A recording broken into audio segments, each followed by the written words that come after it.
SSC CGL एकमात्र ऐसा exam है, नॉट इवन UPSC, और कोई ऐसा एग्जाम नहीं है जो मैंने दिन में 4 घंटे से लेके 8 घंटे से लेके 12 घंटे तक भी पढ़ाई करी है। यह मेरा फर्स्ट अटेम्प्ट था और मैंने ये सक्सेस बिना किसी पेड बैच या फिर किसी कोचिंग, ऑफलाइन या ऑनलाइन कोचिंग के हासिल की है। तो मेरा बचपन जो था वो काफ़ी फाइनेंशियल क्राइसिस में गुजरा है। मैंने मैथ्स के लिए एक ही रिसोर्स मटेरियल रखा है, एक ही रेफरेंस मटेरियल रखा है। उसके अलावा मैंने कोई एजुकेटर या फिर कोई भी बुक को फॉलो नहीं किया है, ना ही मैंने खरीदी है। पहले स्टेबिलिटी चाहिए थी, पर मुझे ये भी क्लियर था कि मुझे ऑफिसर ही बनना है, भारत सरकार को ही सर्व करना है। तो मैंने एक मिडिल पाथ निकाला, यानी कि सक्सेस तक पहुंचने का रास्ता है, लेकिन उसके लिए हमें 3 चीज़ें चाहिए। पहला, एंड मैं कहना चाहूँगी कि वैष्णो देवी जाने की ट्रिप तो बिल्कुल ही सफल हो गई, हम माथा टेक के आए इसके लिए। उस पर मैं लिखती थी टू डू लिस्ट। तो आज के मेरे क्या क्या गोल है, एक ऐसे चेकलिस्ट बनाई, एंड में ना सोने से पहले जैसे खत्म हो, ऐसे टिक जब मारते हैं तो बहुत सेटिस्फैक्शन आती है अंदर से, उससे मोटिवेशन मिलती है। सिर्फ एक एग्जाम है, एग्जाम हमारी जिंदगी का एंड नहीं है।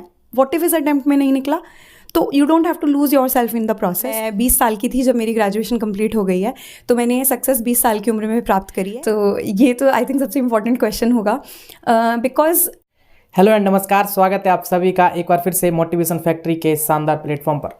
अभी लगातार हम SSC CGL 2021 टॉपर से मिल रहे हैं, उनकी जर्नी आप लोगों के साथ शेयर कर रहे हैं। तो इसी कड़ी में आज की वीडियो में हमारे साथ मौजूद हैं वसुंधरा। और वसुंधरा की बात करें तो इन्होंने SSC CGL 2021 में अपने प्रथम प्रयास में ही सिलेक्शन लिया है 828 रैंक के साथ। ED इनको मिला है। और इनकी एक खास बात है कि इन्होंने बिना किसी कोचिंग के, बिना कोई पेड कोर्स लिए, जो कि लगातार अपने अपने सॉफ्टवेयर पर टीचर्स पढ़ाते हैं, वहाँ से कहीं से कोई गाइडेंस नहीं लिया है। सिर्फ यूट्यूब की ताकत को यूज़ किया, यूट्यूब की पावर को यूज़ किया और सेल्फ स्टडी करके उन्होंने ये मुकाम हासिल किया है। और जैसा कि मैंने मेंशन किया, प्रथम प्रयास था। तो आज के इस वीडियो को सभी लोग लाइक ज़रूर कर देना, और सभी लोगों के लिए बहुत महत्वपूर्ण होने वाली है, क्योंकि आज के इस वीडियो में हम डिस्कस यही करने वाले हैं कि कैसे SSC CGL को बिना किसी कोचिंग के क्रैक किया जाता है, क्या उसकी स्ट्रेटजी रहती है, क्या उसकी रणनीति रहती है, कितने घंटे पढ़ना पड़ता है, कैसे पढ़ाई करनी पड़ती है, और कैसे वसुंधरा ने ये चीज़ हासिल करी और कैसे इस मुकाम को हासिल किया। तो आगे भी हम लगातार ऐसे ही टॉपर्स के इंटरव्यूज़ लाते रहेंगे। तो अभी तक अगर आपने चैनल को सब्सक्राइब नहीं किया तो उसको सब्सक्राइब जरूर कर लेना। चलिए इस वीडियो को शुरू करते हैं। तो वसुंधरा, बहुत बहुत शुभकामनाएं आपको आपके इस अचीवमेंट्स के लिए, और बहुत बहुत थैंक यू कि आपने हमें दूसरी बार टाइम दिया। गाइज आपको बता दें, हम दूसरी बार वीडियो शूट कर रहे हैं। पहले की वीडियो में थोड़ी गड़बड़ हो गई थी वॉइस की, तो बहुत बहुत थैंक यू। मैं चाहूँगा कि ऑडियंस को अपनी तरफ से एक शॉर्ट इंट्रो दे दीजिए।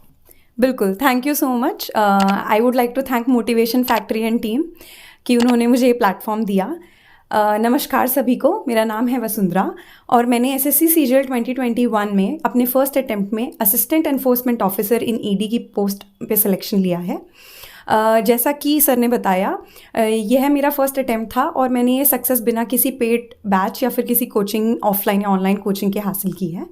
So that's it. दोस्तों, आज का वीडियो स्पॉन्सर किया है ऑलिव बोर्ड ने। ऑलिव बोर्ड, जैसा कि आप जानते हो, इंडिया का सबसे बड़ा जाने माने टेस्ट प्रिपरेशन प्लेटफॉर्म में से एक है। ऑलिव बोर्ड पे SSC प्रिपरेशन के लिए आपको मिलेंगे एग्जाम वाइज कोर्सेज, वो भी हिंदी और इंग्लिश दोनों लैंग्वेज में। इसके अलावा 600 से ज़्यादा mock test, sectional test, GK notes, typing test and other preparation material. इसके अलावा हर शनिवार और रविवार को Oliveboard free all India live mock test भी कंडक्ट करवाता है। तो आज ही ऑलिव बोर्ड ऐप डाउनलोड करिए और अपनी SSC प्रिपरेशन को नेक्स्ट लेवल पर ले जाइए। ओके, वसुंधरा, मैं जानना चाहूँगा आपके बचपन के बारे में, आपकी शुरुआती पढ़ाई लिखाई के बारे में। किस तरीके की शुरुआती पढ़ाई लिखाई हुई और कहाँ पे रह के आपने पढ़ाई करी अपनी? जी, तो मैं दिल्ली की रहने वाली हूँ और मैंने अपनी शुरुआती से लेकर अब तक की सारी पढ़ाई जो है घर पे रहकर ही करी है। कभी कोई लाइब्रेरी नहीं ज्वाइन किया, कोई हॉस्टल नहीं रहा, तो यही स्टडी रूम मेरा रहा है शुरू से अब तक। तो मेरा बचपन जो था वो काफ़ी फाइनेंशियल क्राइसिस में गुजरा है। मेरे दोनों ही पेरेंट्स टीचर्स हैं, लेकिन मेरे फादर की 34-35 ईयर्स की एज में जाकर एक स्टेबल गवर्नमेंट जॉब लगी है। अभी he is a government teacher, और मेरी मदर फ़िलहाल हाउसवाइफ हैं। लेकिन जब मेरा बचपन गुजरा तब मेरे पेरेंट्स ने बैक टू बैक ट्यूशन्स लिए हैं। उस टाइम पे मैं ये कहना चाहूँगी कि मेरी मदर ने मेरे फादर को फोर्स किया ऐसे इंग्लिश मीडियम स्कूल में पढ़ाने के लिए जिसकी उस टाइम पर हम फीस अफोर्ड भी नहीं कर सकते थे। तो आई वुड लाइक टू से ये मेरी मदर का राइट डिसीजन था कि शायद मैं यहाँ आप लोगों के सामने बैठी हूँ। ओके, अभी आपकी हाई स्टडी की बात करी जाए, ग्रेजुएशन में आपने क्या किया है? जी, तो जैसा कि 2021 का मैंने अटेम्प्ट क्रैक किया है, 2021 में ही मेरी ग्रेजुएशन कंप्लीट हुई है। मैंने हिंदू कॉलेज दिल्ली यूनिवर्सिटी से हिस्ट्री ऑनर्स में अपनी ग्रेजुएशन हासिल की है, और उससे पहले 10th क्लास में मेरा 10 CGPA था, 12th क्लास में मेरे 95.25% थे। और काफ़ी लोगों को मेरी एज को लेकर थोड़ा डाउट रहता है, तो मैं ये क्लैरिफाई कर देना चाहती हूँ कि जैसे मैंने बताया, आर्थिक तंगी की वजह से मेरे पेरेंट्स के पास ज़्यादा टाइम नहीं होता था मुझे देने के लिए, तो उन्होंने मेरी स्कूलिंग थोड़ा जल्दी ही स्टार्ट करा दी थी। लगभग 2 साल की उम्र मेरी कंप्लीट हुई ही थी कि मेरी स्कूलिंग स्टार्ट हो गई थी। इसी कारण मैं 20 साल की थी जब मेरी ग्रेजुएशन कंप्लीट हो गई है, तो मैंने ये सक्सेस 20 साल की उम्र में प्राप्त करी है as per the date of application. Okay, तो आपने तैयारी कॉलेज के साथ ही स्टार्ट कर दी थी? जी, मैं बताती हूँ। तो 2020 का साल था, कोविड था उस टाइम पे। जैसा कि सिर्फ मैं नहीं, सभी कोविड से बहुत, it was a difficult time, सब जूझे हैं। तो मेरे लिए भी it was a similar experience. मेरे ग्रैंडफादर, जो कि मेरे काफ़ी क्लोज थे, उनका ही ये सपना था कि मैं एक दिन ऑफिसर बनूँ। ही पास्ड अवे इन कोविड इन 2020। उस टाइम पे मेरा फाइनल ईयर चल रहा था लॉकडाउन में, तो मैंने फाइनल ईयर के साथ अपनी प्रेपरेशन जगल करी, स्टार्ट करी। एक्चुअली इकोनॉमिक्स में एक टर्म होता है अपॉर्चुनिटी कॉस्ट, तो मैंने ये सोचा कि अगर हम कॉलेज जाते हैं, कितना टाइम हमारा ट्रैवलिंग में ज़ाया होता है, क्लासेस के बीच में टाइम वेस्ट होता है, क्यों ना उस टाइम को बचा के, पहले मुझे लगा कि यार फाइनल ईयर के एग्ज़ाम से कैसे हो पाएगा, फिर मैंने सोचा कि उस टाइम को वहाँ यूटिलाइज़ करें तो बिल्कुल हो पाएगा, और वो हुआ भी। ओके, आपने आर्ट साइड से अपनी पढ़ाई लिखाई कंप्लीट करी है, तो फिर ये इसमें जब एसएससी की या फिर किसी कॉम्पिटिटिव तैयारी आप करते हो तो उसमें मैथ और ये रीजनिंग बहुत आता है, तो फिर आपने ये डिसीजन कैसे बनाया इस साइड जाने का? जी जी, एक्चुअली ये चीज़ मैंने जैसे कहा, मेरे ग्रैंडफादर का सपना था, उन्होंने तो शायद बहुत पहले ही देख लिया था जब मुझे सब पता भी नहीं था। मेरे पेरेंट्स की गाइडेंस शुरुआत से रही है इस फील्ड के लिए, और एक्चुअली सब लोग चाहते थे, सब लोगों ने सोचा, जब 10th क्लास में मैं थी, आर्ट्स और साइंस का ये बहुत बड़ा बहस हुआ। सब लोग चाहते थे घर पे, सोसाइटी में, कि भाई इतना ब्राइट बच्चा है तो साइंस ही लेगा, नहीं लिया, स्टेट ऑफ शॉक। पर मेरे पेरेंट्स काफ़ी सपोर्टिव थे उस टाइम पे आर्ट्स लेने के लिए भी। लेकिन ग्रेजुएशन कंप्लीट करने के बाद उन्हें भी लगा था कि यूपीएससी के लिए अपीयर करेगी, जो कि मैंने नहीं किया। तो इनफैक्ट मेरे पेरेंट्स भी काफ़ी डिसअपॉइंटेड थे। मैं बैठी, मैंने उनसे ये बातचीत करी, मैंने उनसे केवल अपने लिए 1 साल का समय मांगा कि आप मुझे 1 साल का समय दीजिए। मैंने उन्हें एक्सप्लेन किया कि मैं यूपीएससी अभी क्यों नहीं करना चाहती। जैसा कि लोग एसएससी सीजीएल को प्लान बी रखते हैं, मैंने इसे प्लान ए रखकर यूपीएससी को प्लान बी रखा। तो मैंने उन्हें एक्सप्लेन किया कि देखिए, अगर कुछ है तो मैंने अपने फादर की लाइफ से ही सीखा है। यही मैंने उन्हें कहा कि आपने 34-35 साल की उम्र तक इतनी स्ट्रगल देखी है ना, वो चाहते हैं कि मेरे लिए वो स्ट्रगल मैं देखूं। तो अनएम्प्लॉयमेंट का वो दौर, वो जो एंग्जाइटीज़, इनसिक्योरिटीज़ होती हैं, UPSC is not unachievable but it is unpredictable. काफ़ी इनसिक्योरिटीज़ के साथ इंसान जूझता है। तो मुझे पहले स्टेबिलिटी चाहिए थी, पर मुझे ये भी क्लियर था कि मुझे ऑफिसर ही बनना है, भारत सरकार को ही सर्व करना है। तो मैंने एक मिडिल पाथ निकाला।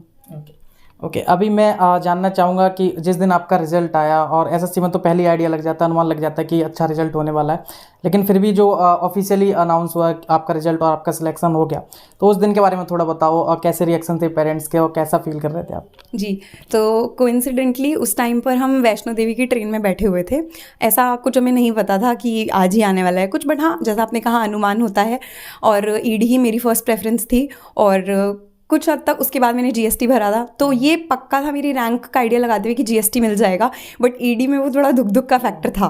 तो जैसे ही हम ट्रेन में बैठे थे, इतना स्ट्रॉन्ग नेटवर्क नहीं था, और मुझे किसी और फ्रेंड ने लिस्ट भेजी है कि ये ले रिजल्ट आ गया है, और मैं देखती हूँ तो हुआ क्या, दरअसल पहले ना राइटअप अपलोड हुआ था, उसके बाद लिस्ट आई थी। मैंने राइटअप देखा, मैंने सबसे पहले खोला ईडी की कितने मार्क्स गए हैं। मैंने देखा मार्क्स तो चलो मेरे थे, तो हो गया होगा।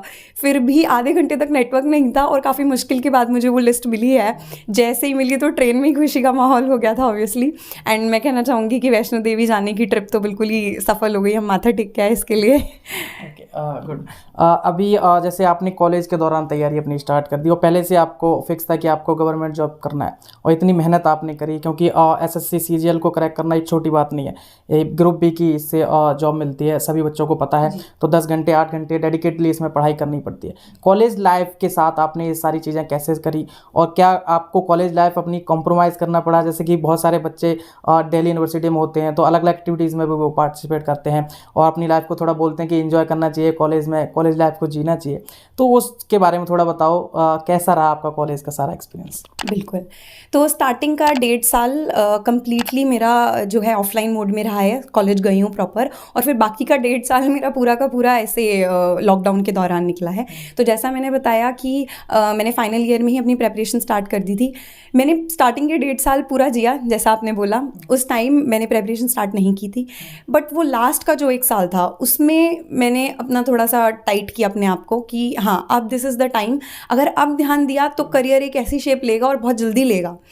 तो मुझे वो चीज़ क्लियर थी। जबकि मैंने मेंशन किया कोविड में इतना नेगेटिव टाइम था, after I lost my grandfather, और हम चारों को ही मैं बताना चाहूँगी घर पे, मैं, मेरे मदर, फादर और मेरा छोटा भाई, हम सबको कोविड हुआ था और आस पड़ोस में डेथ का माहौल भी था, तो काफ़ी नेगेटिव टाइम था वो।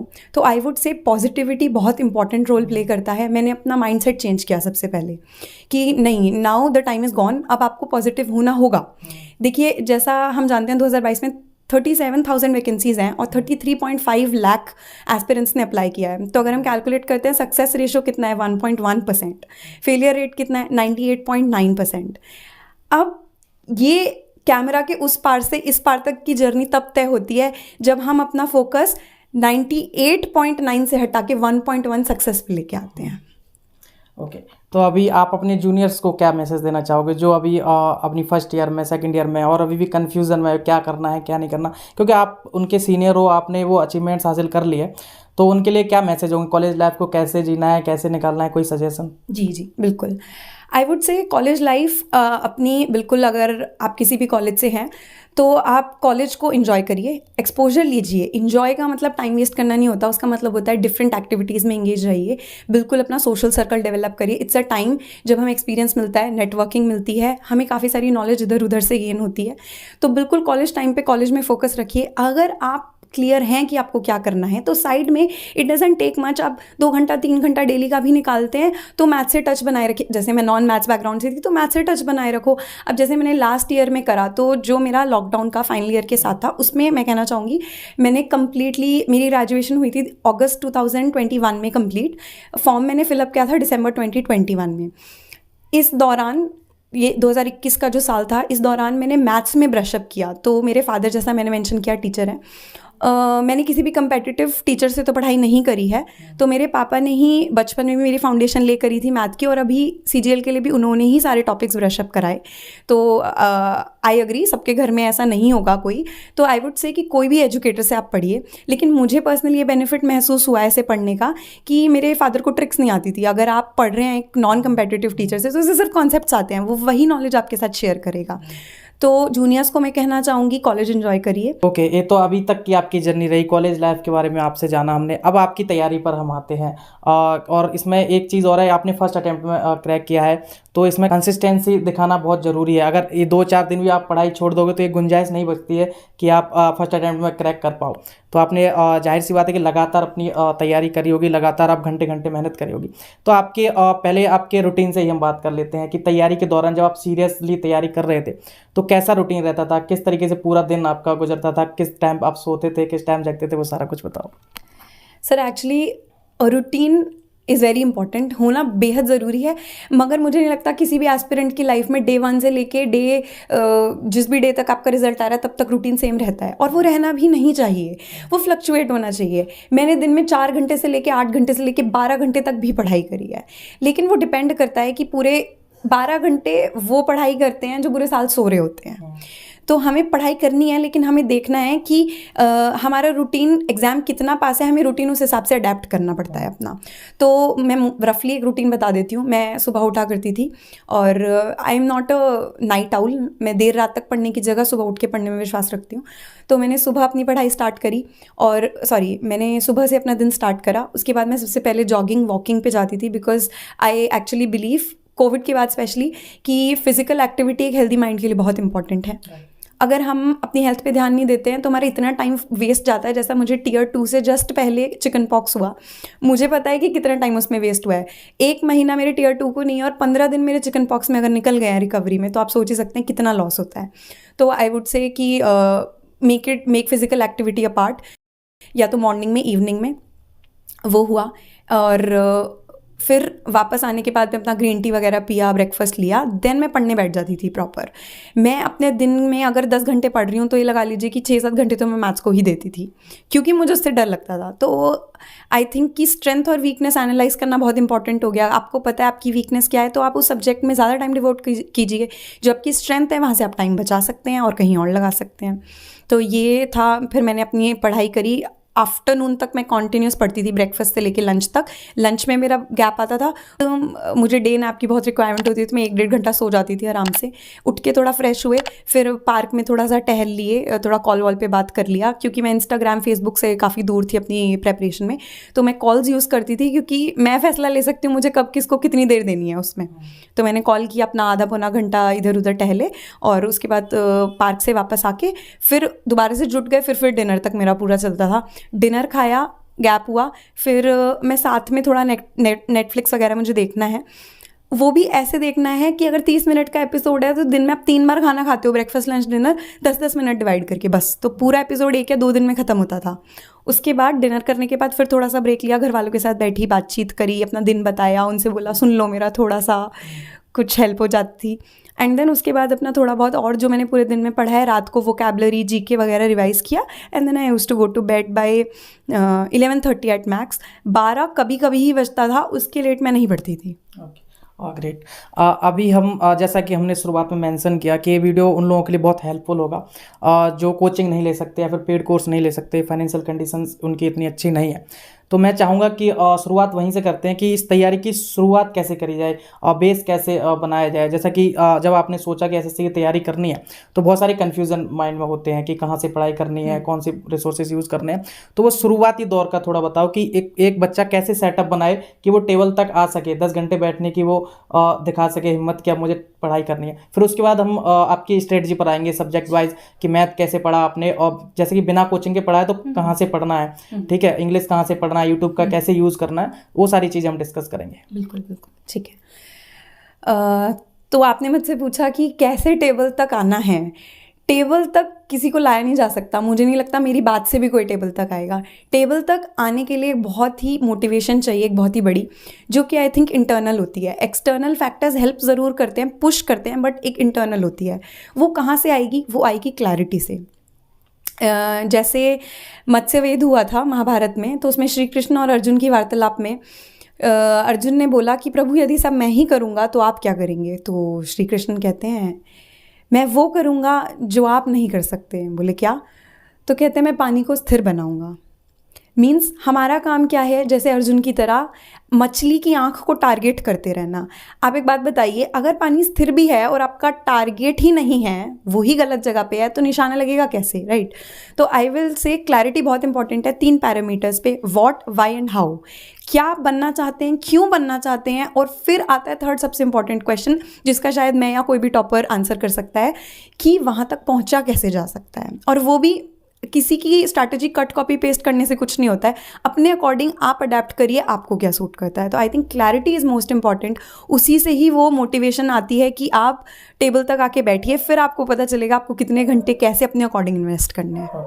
तो अभी आप किताबों को बता दीजिए कि आपने कौन से बुक्स आपने यूज़ करे, नेम वाइज, जैसे इंग्लिश के लिए कौन सा। उसके बाद हम स्ट्रेटजी पर बात करेंगे कि पढ़ना कैसे है उनको। All right. तो मैं क्विकली रिकॉल कर लेती हूँ एक बार। 4 जैसा कि हम जानते हैं सेक्शंस होते हैं, math, English, GK, reasoning. Updated version के अंदर भी 2022 से भी जो अपडेटेड पैटर्न है उसके अंदर भी सेम चारों अपने सेक्शंस हैं, तो कुछ ज़्यादा फ्लक्चुएशन हुआ नहीं है सिलेबस में। तो आई विल से मैंने मैथ्स के लिए एक ही रिसोर्स मटेरियल रखा है, एक ही रेफरेंस मटेरियल रखा, जो था राकेश यादव सर के क्लास नोट्स। उसके अलावा मैंने कोई एजुकेटर या फिर कोई भी बुक को फॉलो नहीं किया है, ना ही मैंने ख़रीदी है। उसके अलावा आरबी से प्रीवियस ईयर क्वेश्चंस लगा सकते हैं। इनफैक्ट वो तो आप कहीं से भी लगाएं, टेक्स्ट बुक से, किसी भी पीडीएफ से। लेकिन पीडीएफ जो अलग अलग एजुकेटर्स देते हैं वो लगाने से कोई ज़्यादा बेनिफिट नहीं होता है। 20 ऑनवर्ड्स PYQs मैंने लगाए हैं। अगर कोई डाउट हुआ तो आरबी चैनल से क्लियर किया है। और उसके अलावा E1 कोचिंग सेंटर करके एक यूट्यूब पे बेहतरीन भूतेश सर पढ़ाते हैं, वहाँ पे chapter wise previous year questions की प्लेलिस्ट है। उसने मुझे Tier 2 से पहले बहुत ज़्यादा हेल्प किया है। चिकन पॉक्स में लेटे लेटे मैं वही सब देखती रहती थी। 6 घंटे से स्टार्ट करके मिनिमम 10-12 घंटे तक की वीडियो जाती है, लेकिन याद रखना है वो हमें एक बार में थोड़ी देखनी है, ब्रेक करके अपने अकॉर्डिंग देखिए, डरना नहीं है कभी भी, थिकनेस और वीडियो की लेंथ से नहीं डरना है। तो वो मैंने मैथ्स के लिए किया। और बाकी इंग्लिश के लिए 2 बुक्स, एक ग्रामर के लिए, एक वोकैब के लिए। ग्रामर के लिए मैंने अरिहंत की SP बख्शी यूज़ की है, आप कोई भी बुक यूज़ कर सकते हैं। वोकैबलरी के लिए मैंने ब्लैक बुक यूज़ की है, काफ़ी मोटी बुक है, लिटरली काले रंग की है, लेकिन उसमें से आधी बुक स्टार्टिंग की सिर्फ वही इंपॉर्टेंट है, अपेंडिक्स ऑनवर्ड्स वो यूजलेस हो जाती है। उस बुक की खासियत ये है कि आप उसे बिल्कुल सिलेक्टिवली भी पढ़ सकते हैं टाइम के अकॉर्डिंग। देन उसके बाद हम आते हैं रीजनिंग के ऊपर। रीजनिंग के लिए पहले मैं स्टार्टिंग में किरण की एक बुक लेके आई थी, वो इतनी मोटी बुक है कि मैं पूरा डिमोटिवेट हो गई। मैंने स्टार्ट किया, फिर मैंने देखा नहीं यार, देन आई रियलाइज कि इवेंचुअली कोई ज़रूरत नहीं है। तो आई वुड से रीजनिंग के लिए बुक बिल्कुल अवॉइड कीजिए। आप किसी भी एजुकेटर को गूगल कीजिए, यूट्यूब पे जाइए और डालिए रीजनिंग के टॉपिक्स जैसे क्लॉक, कैलेंडर, डाइस, और इन सब में नीड रहती है सीटिंग अरेंजमेंट, सिलॉजिज्म वगैरह। ये 4-5 टॉपिक्स ही होते हैं, इनको आप एक बार किसी भी एजुकेटर से बेसिक अंडरस्टैंडिंग बना लीजिए। उसके अलावा लास्ट में आते हैं जीके पे। जीके को हम 2 पोर्शंस में डिवाइड कर सकते हैं, स्टैटिक और करंट। स्टैटिक मैंने किया है 2 बुक्स से, अरिहंत की एक बुक आती है, एक पतली सी, इतनी पतली सी बुक आती है, इतनी मोटी भी आती है, पर मैंने सबसे पतला वर्जन लिया था क्योंकि जैसे आप मेरी मेंटालिटी अब तक समझ गए होंगे कि मुझे साइकोलॉजिकली हर चीज़ छोटी, एकदम कंसाइज चाहिए। तो अरिहंत की वो बुक थी, क्योंकि मेरे पास पहले से लूसेंट की एक मोटी बुक थी ऑलरेडी, तो मैंने उसको कॉम्प्लीमेंट किया उसके साथ। ये 2 बुक्स मैंने जीके के लिए यूज़ की हैं, स्टैटिक पोर्शन। और उसके अलावा मैंने यूट्यूब एजुकेटर्स की बात करें तो परचम क्लासेस नाम का एक चैनल होता है, वहाँ रिचा मैम पढ़ाती हैं। मंथली करंट अफेयर्स मैंने वहाँ से फॉलो किए। क्रांति मैम और वरुण अवस्थी सर भी हैं, तो उनकी कुछ कुछ स्पेशल क्लासेस इधर उधर जीके के टॉपिक्स पे आती रहती हैं, वो भी मैंने काफ़ी फॉलो करी। और उसके बाद कोई भी आप मंथली क्विज लगा सकते हैं, चाहे यूट्यूब से लगाएं चाहे कहीं टेक्स्ट बुक से लगाएं, दैट शुड बी इनफ। अभी आपकी स्ट्रेटजी पर आ जाते हैं कि आप पढ़ाई कैसे करते थे। जैसे एक दिन में आपको सारे सब्जेक्ट पढ़ने हैं, 2-2 घंटे आप डिवाइड करते थे, या फिर हर वीक में आप सब्जेक्ट चेंज करते थे, कैसे आपकी स्ट्रेटजी रहती थी? और रिवीजन साइकिल आपकी कैसे रहती थी, नोट्स कैसे बनाते थे आप, तो उस बारे में थोड़ा बताओ। ओके। तो जैसा मैंने पहले मेंशन किया है कि मैंने अपना मेजर चंक जो दिन का होता था वो मैथ्स को दिया है।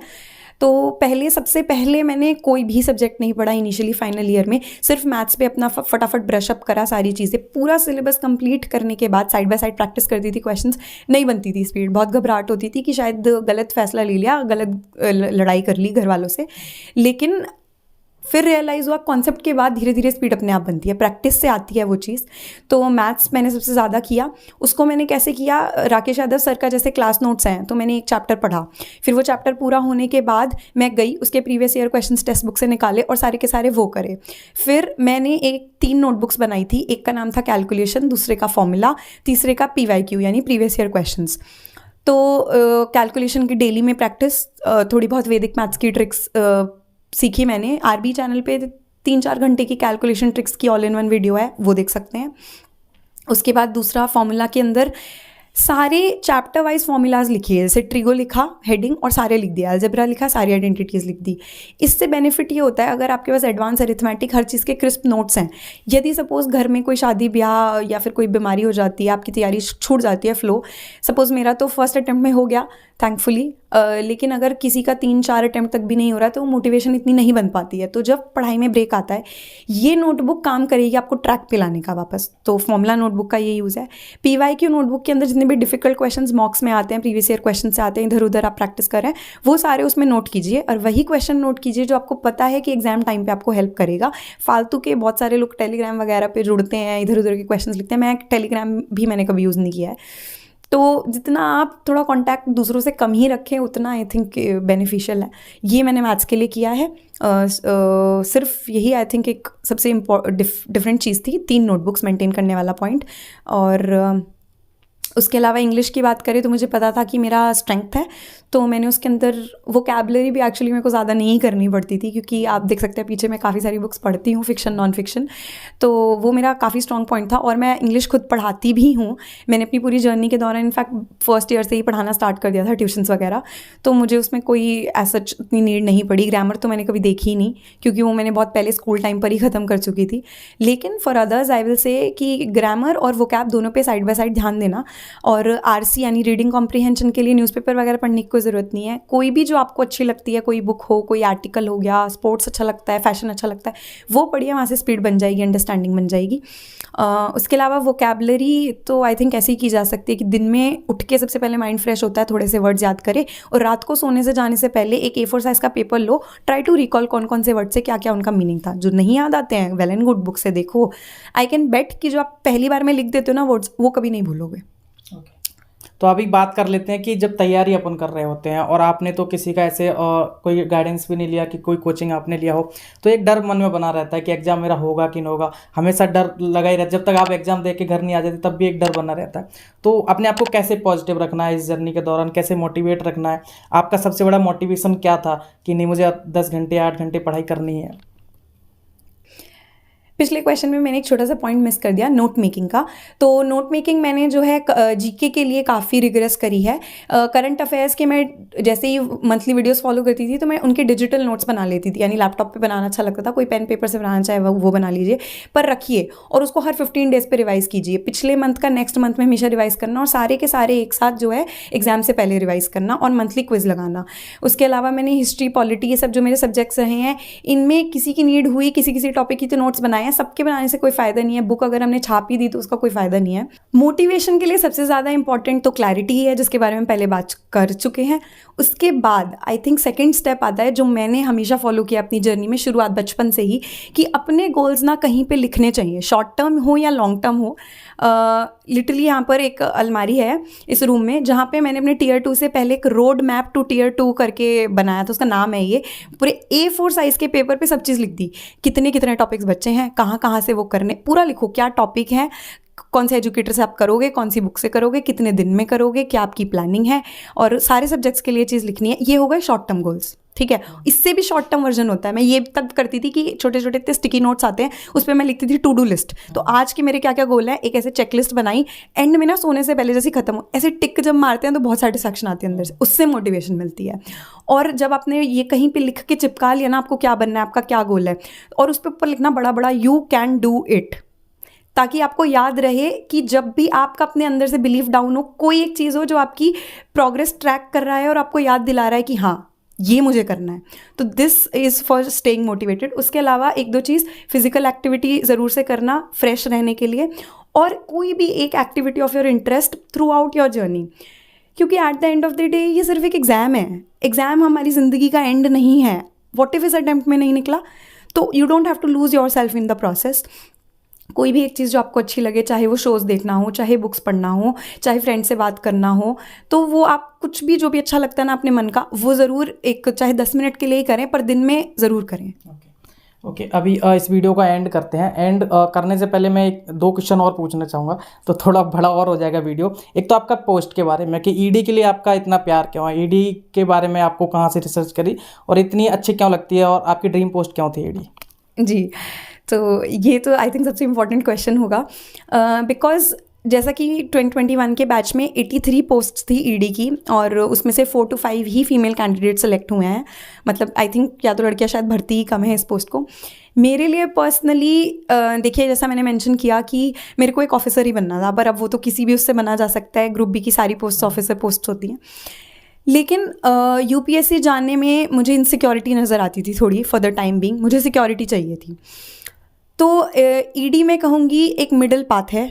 देखिए, मैंने ये कहीं पे सुना था एक इंटरव्यू के अंदर, वहीं से मुझे सबसे ज़्यादा जोश जागा था ईडी के लिए कि एसएससी सीजीएल एकमात्र ऐसा एग्ज़ाम है, नॉट इवन यूपीएससी, और कोई ऐसा एग्ज़ाम नहीं है जो ईडी में डायरेक्ट रिक्रूटमेंट देता है। केवल एसएससी सीजीएल से एम्प्लॉयड स्टाफ ही परमानेंट स्टाफ होता है, बाकी यूपीएससी वाले सिर्फ डेप्यूटेशन के लिए आते हैं इस डिपार्टमेंट के अंदर। तो विच मीन्स अगर आपको असिस्टेंट डायरेक्टर, डेप्यूटी डायरेक्टर के लेवल्स तक जाना है तो आपको AEO की पोस्ट से ही स्टार्ट करना पड़ेगा। तो वहाँ से मेरा सबसे ज़्यादा मोटिवेशन आया। ऊपर से इसके अंदर अनलाइक बाकी डिपार्टमेंट्स, इसके अंदर प्रमोशंस काफ़ी क्विक है। 7 से 8 साल के अंदर अगर आप AEO से स्टार्ट करते हैं तो आप असिस्टेंट डायरेक्टर तक जा सकते हैं, जो कि IRS UPSC इक्विवेलेंट पोस्ट है। तो ये मेरा सबसे ज़्यादा बड़ा मोटिवेशन था इस पर्टिकुलर डिपार्टमेंट को चूज़ करने का। ओके, तो अभी आखिरी में आपके जो नए एस्पिरेंट्स इस वीडियो को देख रहे हैं और आपसे इंस्पिरेशन ले रहे हैं, मोटिवेशन ले रहे हैं कि मुझे भी दीदी की तरह, मैडम की तरह मुझे भी ऐसे सीरियल करना है और फर्स्ट अटैम्प्ट में ही निकालना है, या फिर जो बच्चे आपको देख रहे हैं जो तैयारी में ऑलरेडी हैं, 2 साल 3 साल हो गए, तो इन सब के लिए आपके क्या मैसेज होंगे, क्या संदेश होंगे आखिरी में इस वीडियो के? और या फिर कुछ ऐसा आपको लगता है कि हमसे छूट गया, मिस हो गया, जो आप अपनी तरफ से कुछ ऐड करना चाह रहे हैं उनके लिए, आपको लगता है कि ये चीज़ और बताना ज़रूरी है, तो वो सारी चीज़ें क्या होंगी और क्या मैसेज होंगे आपके? तो I would like to sum it up by quoting Kalpana Chawla. उन्होंने कहा था कि path to success very much exists, यानी कि सक्सेस तक पहुंचने का रास्ता है, लेकिन उसके लिए हमें 3 चीज़ें चाहिए। पहला विजन, दूसरा करेज एंड तीसरा परसिवियरेंस। विजन मीन्स सपना देख पाना, तो आप पहले सपना देखेंगे, देन करेज मतलब उस सपने को साकार करने की हिम्मत रखना, जब भी डिमोटिवेशन आए या कुछ भी हो सिर्फ अपने सपने पे फोकस रखना और कॉन्फिडेंस होना अपने अंदर। तीसरा परसिवियरेंस, यानी कितनी भी फेलियर आए, कितनी भी डिफ़िकल्टी आए, उन सबको चीरते हुए आगे निकलना। तो आई थिंक मैं यही बात कहना चाहूँगी। बाकी तो हम आई थिंक प्रिटी मच इस इंटरव्यू में सब कवर कर ही चुके हैं, सो दैट्स ऑल। बाकी अगर किसी भी एस्पिरेंट को कोई भी दिक्कत होती है तो they can connect to me on my Instagram handle, जो कि इस इंटरव्यू से कुछ देर पहले ही बनाया गया है, स्पेशली इसलिए कि गाइडेंस में हेल्प की जा सके। आई थिंक अंकित सर आप लिंक करवा दीजिएगा उसको। हाँ जी, okay, thank you so much. आपसे बात करके काफ़ी अच्छा लगा और बहुत कुछ सीखने को मिला। उम्मीद करते हैं दोस्तों आपको भी बहुत मज़ा आया होगा ये इंटरव्यू देख के और बहुत कुछ सीखा होगा आपने, मोटिवेशन मिला होगा किस तरीके से एसएससी सीजीएल की तैयारी करनी है। और फर्स्ट अटैम्प्ट में आप सभी लोगों शब्द खिंच फिर से बोल देता हूँ। उम्मीद करते हैं दोस्तों आपको भी काफ़ी मज़ा आया होगा ये इंटरव्यू देखकर, बहुत कुछ सीखने को मिला होगा, मोटिवेशन मिला होगा किस तरीके से आपको एसएससी सीजीएल अपने फर्स्ट अटैम्प्ट में क्लियर करना है और आपकी जो भी ड्रीम पोस्ट है उसको हासिल करना है। तो आप लगातार ऐसी ही पढ़ाई करते रहे और मोटिवेशन से भरे रहें ताकि आप भी जल्दी से जल्दी अपना सिलेक्शन ले सकें। और इस चैनल को अभी तक आपने सब्सक्राइब नहीं किया तो सब्सक्राइब कर लें और इस वीडियो को लाइक ज़रूर करें। जैसा कि वसुंधरा ने बताया कि आपको वो गाइडेंस दे सकती हैं, आप उनसे कनेक्ट हो सकते हैं, तो उसके लिए आपको उनके इंस्टाग्राम को फॉलो करना होगा। उसके लिंक हम डिस्क्रिप्शन में डाल देंगे। आप सभी लोग हमसे भी जुड़ सकते हैं, हमारा इंस्टाग्राम का लिंक भी आपको डिस्क्रिप्शन में मिल जाएगा। तो यहाँ तक वीडियो देखने के लिए thank you so much, bye bye and take care.